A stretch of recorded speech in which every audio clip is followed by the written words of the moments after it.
Well, so I think stocks are okay because nominal growth is pretty high, and as long as that is the case, and we are still in a stimulative environment in terms of fiscal policy, I think stocks probably hold their own. They probably don't go to 4,800, 4,900 anytime soon, but I think they can hold this middle of 4,000s range for an extended period of time. I think if rates go meaningfully higher, then everything kind of becomes far more questionable. But at the moment, I don't think that is the case. Do you anticipate that, given what you're looking for, the chairman of the Federal Reserve has to manage that risk, and ultimately that could shape the message we get received from the chairman tomorrow in the news conference?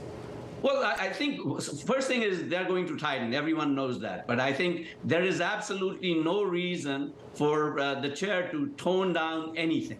That doesn't serve any purpose whatsoever, and he probably antagonizes a lot of people on the committee. So he's going to stay on message on that front. Whether they tighten in November or not, which is probably the next likely point, there's a lot of time to figure that out. Irrespective of that, as inflation comes down, real rates are increasing. So that is doing a lot of the work of the Fed, even without them raising rates. So I think they're at a really good spot. Things are working out according to their plan. They just have to hold on to that particular position. Krishna, how difficult do you think it is to keep everyone happy on that committee right now?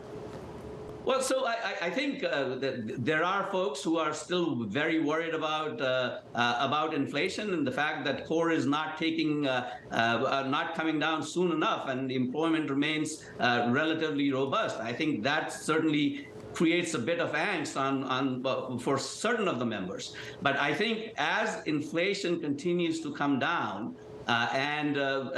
they can't really raise too much ruckus, because if they raise too much ruckus and as a result policies tighten significantly more, that increases the risk of the soft landing that everyone is hoping for, including the hawks.